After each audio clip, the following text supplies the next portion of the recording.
அனைவருக்கும் வணக்கம். என் பேர் வந்து அனுஷ்யா சுபாஷ். நான் ஒரு ஜாதி ஆணவ கொலையில் பாதிக்கப்பட்ட ஒரு பொண்ணு தான். ஆ, ரெ- என்னுடைய மாவட்டம் தான் அரியலூர் மாவட்டம். சுபாஷோட மாவட்டம் கிருஷ்ணகிரி மாவட்டம். நாங்கள் ரெண்டு பேருமே வந்து நான் வந்து திருப்பூரில் வந்து ஒரு பனியன் கம்பெனியில் தான் நான் ஒர்க் பண்ணிகிட்டு இருந்தேன். ஒரு குவாலிட்டி இன்சார்ஜாக ஒர்க் பண்ணிட்டேன். எம்எஸ்சி முடிச்சுட்டு நாங்கள் ஒர்க் பண்ணிகிட்டு இருந்தேன். ஒர்க் பண்ணிகிட்டு இருக்கிறப்ப என்னோடய பக்கத்து வீட்டில் உள்ளவங்க தான் வந்து சுபாஷோட அப்பா அம்மா, அவங்க சிஸ்டர்ஸ் எல்லாருமே. அப்போ எனக்கு அவங்க மூலயமா பழக்கம் ஏற்பட்டவர் தான் சுபாஷ். எனக்கு ஒரு வருடமாக என்கிட்ட அவங்க எல்லாருமே நல்லா தான் பேசிகிட்டு இருந்தாங்க. இது மாதிரி சுபாஷும் எனக்கு நல்லா தான் அறிமுகம். எங்களுக்குள்ளே அதுக்கப்புறம் நல்ல ஒரு ஃப்ரெண்டாக இருந்து தான் நாங்கள் அப்புறம் லவ் பண்ணி மேரேஜ் பண்ணுற வரக்கட்டத்தில் அவங்க அப்பா அம்மா வந்து ஜாதி எங்களுக்கு தேவையில்லை அப்படிலாம் சொல்லி எதிர்ப்பு தெரிவித்தாங்க. அதுக்கப்புறம் என்னோடய வீட்டில் போயிட்டு நான் இது மாதிரி இந்த இதில் லவ் பண்ணுறேன், காதலிக்கிறேன், நான் இது மாதிரி எனக்கு அவங்கள மேரேஜ் பண்ணி வைங்க, எனக்கு அவங்க தான் வேணும் அப்படின்னு நான் சொன்னேன். அவங்களும் என்னோடய இதை கேட்டு அவங்களும் கொஞ்சம் பதட்டமாக தான் இருந்தாங்க. அதுக்கப்புறம் வந்து நேராக சுபாஷ் வந்து எங்கள் வீட்டிலே வந்து அரியலூருக்கே வந்துட்டாங்க. கிருஷ்ணகிரிலேருந்து அரியலூருக்கு வந்துட்டாங்க. அங்கே வந்து எனக்கு இது மாதிரி நான் அனுஷா தான் மேரேஜ் பண்ணிப்பேன், வேறு யாரும் மேரேஜ் பண்ண மாட்டேன்னா அவங்களும் கொஞ்சம் ஒரே இதாக தான் இருந்தாங்க. அப்புறம் எங்கள் வீட்டில் வந்து மார்ச் 27, 2023 அன்றைக்கி தான் என்னோடய திருமணம் முடிச்சுட்டு ஒரு 3 நாள் எங்கள் வீட்டில் இருந்தோம். அதுக்கப்புறம் அவர் வந்து கிருஷ்ணகிரியில் ஒர்க் பண்ணுறாரு. திருப்பத்தூரில் ஒர்க் பண்ணிகிட்டு இருந்தாங்க. ஒரு கிரெடிட் மேனேஜராக பேங்க்கில் தான் ஒர்க் பண்ணிகிட்டு இருந்தாங்க. சரி, அதுக்கப்புறம் எங்களோட வாழ்க்கையை நாங்கள் பார்க்கணும் அப்படின்னு சொல்லிவிட்டு நாங்கள் வேலைக்காக நாங்கள் ஒரு தனியாக ஒரு திருப்பத்தூரில் ஒரு வாடகை வீட்டில் தான் நாங்கள் ஒரு 10 நாள் நாங்கள் குடியிருந்தோம். இவங்களோட பாட்டி வந்து சரி நாங்கள் ஏற்றுக்கிட்டோம் வாங்க என்ன பண்ணுறது அப்படின்லாம் சொல்லிவிட்டு எங்களை மைண்ட் வாஷ் பண்ணி தான் கூப்பிட்டாங்க. நாங்கள் கொஞ்சம் யோசித்தோம். சரி, நான் எங்கள் வீட்டில் எல்லாரு கூடயுமே சந்தோஷமாக பேசிகிட்டு இருக்கிறேன், அதே மாதிரி அவரும் ஒரே பையன் அப்படின்னு பார்க்குறப்ப அவங்க அப்பா அம்மாவுக்கு நம்ம வந்து இவங்க பையனுக்கும் அப்பாவுக்கும் எந்த ஒரு வேறுபாடும் காட்டக்கூடாதுன்ட்டு தான் நாங்கள் அங்கே அவங்க கூப்பிட்ட வேகத்துக்கு நாங்கள் போட்டு பாட்டி வீட்டு தான் போனோம். இவர் இருப்பார் அப்படிலாம் எனக்கு தெரியாது. போனோம். ஏப்ரல் 14 போனோம். 2023 அன்றைக்கி போய் அன்றைக்கி நைட்டு சாப்பிட்டோம். அவங்க வந்து அந்த பாட்டி வந்து எங்களுக்கு அந்த ஆரத்தி எடுத்து வீட்டுக்கெலாம் இது வர வச்சு அதெல்லாம் எல்லாமே ஃபார்மாலிட்டிஸ் ஃபுல்லாக முடிச்சுட்டு அதுக்கப்புறம் நாங்கள் வீட்டில் தான் நாங்கள் சாப்பிட்டுட்டு வீட்டில் இருந்தோம். இவர் ஒரு 9 மணிக்கு மேலே வராங்க. எங்ககிட்ட வந்து சண்டை போடலை, எதுவுமே பண்ணலை. அவங்க உடனே படுத்துட்டாங்க, நாங்களும் படுத்துட்டோம். ஒரு 12 மணிக்கு மேலே அவங்க மறுபடியும் உள்ளே வந்து படுத்துருக்காங்க. சரி, அந்த கிருஷ்ணகிரி ஏரியாலாம் கொஞ்சம் ஜில்னஸ் அதிகமாக இருக்கும், குளிர் ஏரியா. அவங்க 2 பேரும் கொஞ்சம் ஏஜ்டு தானே, உள்ளே வந்து படுத்தா கூட ஒன்றும் ப்ராப்ளம்ஸ் இல்லை அப்படின்னு சொல்லிட்டு நாங்களும் படுத்துட்டோம். அது சிங்கிள் வீடு தான். அதுக்கப்புறம் ஒரு 4 மணிக்கு சுபாஷ் கத்துற சவுண்டு மட்டும்தான் எனக்கு கேட்டுச்சு. அந்த கத்துற சவுண்டு தான் எனக்கு என் வாழ்க்கையே முடிகிற சவுண்டாக இருந்தது எனக்கு. அதுக்கப்புறம் எனக்கு என்ன பண்ணுறதுன்னு தெரியல. நான் ஏந்திரிச்சு சுபாஷு போயிடலான்னா அவங்க கான்சன்ட்ரேஷன் இல்லை, அவங்க தலையில் சுத்தியால் அடிச்சிட்டாங்க. இவர் சுத்தியா கீழே உடனே போட்டுட்டு அருவாள், இந்த இளநீர் அதெல்லாம் சீவாங்க இல்லைங்களா, அந்த அருவாளால் நான் சுபாஷுன்னு கூப்பிட்றதுக்குள்ளே என்னை தலையில் ஃபுல்லாக தலை வெட்டினதுக்கு அப்புறம் அந்த பாட்டி வந்துட்டாங்க. பாட்டி வந்து தடுத்துட்டு இருக்கிற அப்பயே நான் ஓப்பன் பண்ணி வெளில போனால் என் முடியை பிடிச்சி எடுத்து ரொம்ப ரொம்ப கொடூரமாக வெட்டினாங்க. இது மாதிரி வெட்டுலாம் யாருக்கும் வரக்கூடாது தான் என்னோடய மெயின். அவ்வளோ கொடூரத்தையும் தாங்கிட்டு நான் செத்து போயிட்டேன் அப்படின்னு நினச்சி கீழே என்னோடய பல வெட்டுகள், மொத்தமாக 27 வெட்டு எனக்கு. அத்தனை வெட்டுகளும் நான் வாங்கிட்டு நான் கீழே ஆனால் எந்த இடத்துலையுமே எனக்கு கான்சன்ட்ரேஷன் இல்லாமலாம் இல்லை, எல்லா இடத்துலையுமே கான்சன்ட்ரேஷன் இருந்துச்சு. நான் செத்து போயிட்டேன்னு நினச்சி உள்ளே மறுபடியும் போயிட்டு அவங்க 2 பேரும் வெட்டினாங்க. வெட்டி போட்டுட்டு அவங்க போயிட்டார். சும்மா லைட்டாக லாக் மாதிரி பண்ணிவிட்டு வெளில போயிட்டாங்க. ஒரு 1/2 hour நான் அப்படியே கடந்தேன். போனவர் மறுபடியும் என்னை வெட்டிடுவாங்க அப்படிங்கிற ஒரு பயத்தில் நான் அப்படியே இருந்தேன். அதுக்கப்புறம் ஏந்திரிச்சு உள்ளே போய் பார்த்தா அவங்க 2 பேருமே ஏந்திரிக்கல.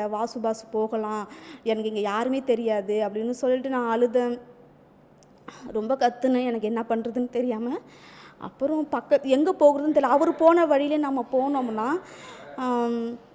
நம்மளுக்கு திருப்பி என்ன ஏதாவது கொலை பண்ணிடுவாங்க, வெட்டிடுவாங்க அப்படின்னு நினச்சிட்டு நம்ம உயிர் போயிடும். இவர் தான் குற்றவாளின்னு நம்ம கன்ஃபார்ம் நம்ம வீட்டில் யாருக்கிட்டையாவது சொல்லிவிட்டு நம்ம உயிர் போகணும்னு மட்டும்தான் அப்போ என்னோடய ஒரே குறிக்கோள். நம்ம அம்மாக்கிட்டேயோ அப்பாக்கிட்டேயோ தம்பிக்கிட்டேயோ யார்ட்டையோ சொல்லணும் அப்படிங்கிற ஒரு வைராக்கியம் மட்டும்தான் எனக்குள்ளே இருந்துச்சு. வேறு எதுவுமே தெரியல. அந்த சுடுகாட்டு பக்கத்தில் இருந்த சுடுகாட்டில் நானே என்னால் நடக்க முடியாத இதில் ரொம்ப இது பண்ணி நான் போய் அந்த இடத்துல விழுந்ததுக்கு அப்புறம் ஒரு 1/2 hour கழித்து கொஞ்சம் போகிறவங்களாம் நான் வண்டியில் போனாங்க. அவங்களுக்கு சவுண்ட் போட்டு கூப்பிட்டேன், காதில் விழல. இன்னும் கொஞ்சம் தள்ளி என்னால் ஏந்திரிச்சு போக முடியாத சூழ்நிலை. கையெல்லாம் பார்த்தா தொங்கிடுச்சு. சுபாஷ் சட்டையை போட்டு சுற்றிக்கிட்டு போய் பார்த்தோன்னா அப்புறம் ஒரு அண்ணன் வந்து தான் ஹெல்ப் பண்ணாங்க. அவங்க உடனே ஆம்புலன்ஸுக்கு ஃபோன் பண்ணாங்க. அப்புறம் ஊரில் உள்ளவங்க எல்லோரும் வந்துட்டாங்க. அப்புறம் நேராக பக்கத்தில் ஊத்தக்கரை ஜிஹெச்சுக்கு போயிட்டு அங்கே எனக்கு பார்த்தா உடனே மரண வாக்குமூலியம் தான் வாங்கினாங்க. என்கிட்ட மரண வாக்குமூலியம் வாங்கினாங்க. போலீஸ்லேருந்து எல்லோரும் வந்துட்டாங்க. அதுக்கப்புறம் என் வீட்டில் உள்ளவங்க யாருமே என் கூட இல்லவே, எல்லாருமே அரியலூரில் இருக்காங்க. நான் மட்டும்தான் அங்கே இருக்கிறேன். எனக்கு நாங்கள் யாருமே கிடையாது. அதுக்கு சுபாஷோட ஃப்ரெண்ட்ஸுங்க தான் என் கூட வந்து எனக்கு அன்னைக்கு அடுத்த கிருஷ்ணகிரிக்கு உடனே மரண வாக்குமூலியம் வாங்கிட்டு உடனே கிருஷ்ணகிரி ஹாஸ்பிட்டலுக்கு போன உடனே அங்கே எனக்கு சிகிச்சை பார்த்தாங்க. சிகிச்சை பார்த்ததுக்கு பேரண்ட்ஸ் யாராவது வரணும், அப்போ தான் நாங்கள் அடுத்த ஹாஸ்பிட்டலுக்கு அனுப்புவோம்னு சொன்னால் 4 மணிக்கு ஈவினிங் 4 மணிக்கு என் தம்பி வந்து சைன் போட்டு என்னை கூப்பிட்டு போனாங்க. பிளட்டு ஏற்றி எனக்கான சுயநலம் எல்லாமே இருந்தது. எங்கள் அம்மாவும் கிருஷ்ணகிரிக்கு தான் வந்தாங்க. உடனே எங்கள் அம்மாவும் என் தம்பி தான் அந்த ஆம்புலன்ஸில் இருந்தாங்க. கூட்டுட்டு நாங்கள் நேராக அடுத்து தருமபுரிக்கு போனோம். நைட்டு 9 மணிக்கு தருமபுரிக்கு போனோம். தருமபுரிலையும் இங்கே வந்து பிளாஸ்டிக் சர்ஜரி பண்ண முடியாது அப்படின்னு சொல்லிட்டாங்க. அங்கேருந்து ஸ்ட்ரைட்டாக நாங்கள் நைட்டு 12 மணிக்கு நாங்கள் சேலம் போனோம். எனக்கு உண்மையாகவே சேலத்தில் உள்ள ஒரு டாக்டர்ஸ்லாம் பார்த்தா எனக்கு பேரண்ட்ஸ் போல தான் இருந்தாங்க. ஏன்னா அவங்க என்னை வந்து ஒரு பேஷண்ட் மாதிரி என்னை பார்க்கவே இல்லை. ஒரு நல்ல அவங்களோட பொண்ணுக்கு எப்படி பார்ப்பாங்களோ அதே மாதிரி பார்த்து எனக்கு 9 சிகிச்சையும் அவங்க தான் பண்ணினாங்க. நானும் வேறு ஹாஸ்பிட்டல் இன்னி நாள் வரைக்கும் நான் போய் பார்க்கல. இன்னி நாள் வரைக்கும் எனக்கு எந்த ப்ராப்ளம் இருந்தாலும் அவங்கக்கிட்ட தான் போய் நான் பார்க்குறேன். 1 வருஷமாக நான் ஹாஸ்பிட்டலு வீடு இப்படி தான் இருந்துகிட்டு இருந்தேன். அதுக்கப்புறம் டிசம்பர் மாதம் 2023 அன்றைக்கி ட்ரையல் வருது. உண்மையாகவே சொல்கிறேன், டிஎஸ்பி அமில் அட்வின் மட்டும் இது கரெக்டான வழியில் கொண்டுட்டு போகலை அப்படின்னா இன்றைக்கி என் கேஸு எந்த நிலையில் இருக்குன்னு தெரியாது. அவரும் ஒரு காரணம். அவருக்கு நான் நன்றி கடன் பட்டிருக்கேன். அவரும் வந்து என்னோடய கேஸு கரெக்டாக போய் கோர்ட்டில் அவர் இப்போ எல்லாமே கொடுத்துருக்காரு. கொடுத்ததுக்கப்புறம் நான் ட்ரையலுக்கு போகிறேன். நான் அப்போ தான் போகிறேன். ட்ரையல் கூட போகலை. அவங்களுக்கு வந்து பெயில் போட்டிருக்காங்க. அப்போது பெயில் கொடுக்கக்கூடாது, எனக்கு பாதுகாப்பு இல்லை அப்படின்னு சொன்னதுக்கப்புறம் அவங்க பெயில் கேன்சல் பண்ணிட்டாங்க. சஜ்ஜமாக வந்து கேன்சல் பண்ணிட்டாங்க. கேன்சல் பண்ணதுக்கப்புறம் நாங்கள் வீட்டுக்கு வந்துவிட்டோம். 1 வாரத்திலேயே 3 நாளிலேயே எனக்கு வாய்தா வருது. ட்ரையலுக்கு வந்துருச்சு. அதுக்கப்புறம் தான் தீண்டாமை ஒழிப்பு முன்னணியில் உள்ளவங்களும் சிபிஎம் உள்ளவங்களும் தான் எனக்கு ஆதரவு தெரிவித்தாங்க. அப்போது ஏன்னா எனக்கு வந்து எதுவுமே தெரியாது. எனக்கு படிச்சிருக்கேன், டீச்சர்ஸ் ஒர்க்குனால் தெரியும், மற்றபடி வேறு எந்த ஒர்க்குனால் எனக்கு தெரியாது. கோர்ட்டுக்கு போய் என்ன பண்ணணும், என்ன ஃபார்மாலிட்டிஸ் எதுவுமே தெரியாது. அப்படிங்கிறப்ப எனக்கு வந்து சிபிஎம் தான் எனக்கு உண்மையாகவே ரொம்ப எனக்கு சப்போர்ட்டிங்காக இருந்தாங்க. எல்லா இடத்துலையுமே சப்போர்ட்டிங்காக இருந்தாங்க. அதுக்கப்புறம் என் வழக்கை வந்து நான் ஒவ்வொரு நாளுமே யோசிச்சுருக்கேன். இது வாய்தாவுக்கு போகிறப்பெல்லாம் அவனை பார்க்குறப்பெல்லாம் எனக்கு வந்து பார்க்கவே கூடாது. இந்த ஒரு முகத்தை நம்ம லைஃப்பில் நம்ம பார்க்கவே கூடாதுன்னு நான் நினைப்பேன். உண்மையை சொல்ல கவர்மெண்ட்டு அட்வொகேட் ரமேஷ் சாரும் பரவாயில்ல, அவங்க கூட இணைந்திருந்த மற்ற அட்வொகேட்டுங்களும் ரொம்ப எனக்கு சப்போர்ட் பண்ணாங்க. எல்லாருமே ஒரு அருமையாக என் கேஸை கொண்டு போனாங்க. 2.5 வருஷத்தில் என் கேஸை முடித்து இன்றைக்கி எனக்கு தீர்ப்பு கிடச்சிருக்குன்னா இதுக்கு அட்வொகேட்டு அமில அட்வின், டாக்டர்ஸ், தீண்டாமை ஒழிப்பு முனையில் உள்ளவங்களும் சிபிஎம்மில் உள்ளவங்களும் தான் இதுக்கு மெயின் காரணமே. நான் இன்றைக்கி உயிரோடு இன்றைக்கி பல போராளிகளுக்கு நான் ஒரு உதாரணமாக நான் இருக்கிறேன். ஏன் அப்படி சொல்கிறேன்னா, என் வாழ்க்கை வந்து சுபாஷோடு முடிஞ்சிருச்சு. மற்றவங்களும் இது மாதிரி பாதிக்கப்படக்கூடாது. அதுக்கு ஒரு தனி சிறப்பு சட்டம் கண்டிப்பாக தேவை. ஏன்னா நான் பாதிக்கப்பட்டு அந்த இடத்துல நான் கேட்குறேன். எனக்கு வேலை வாய்ப்பு எதுவுமே கிடையாது.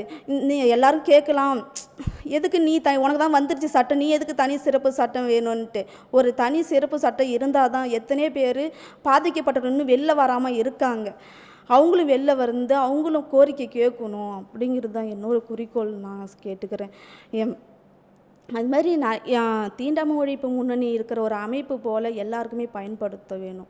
ஏன்னா நான் வேறு எப்படி சொல்கிறதுன்னு தெரில.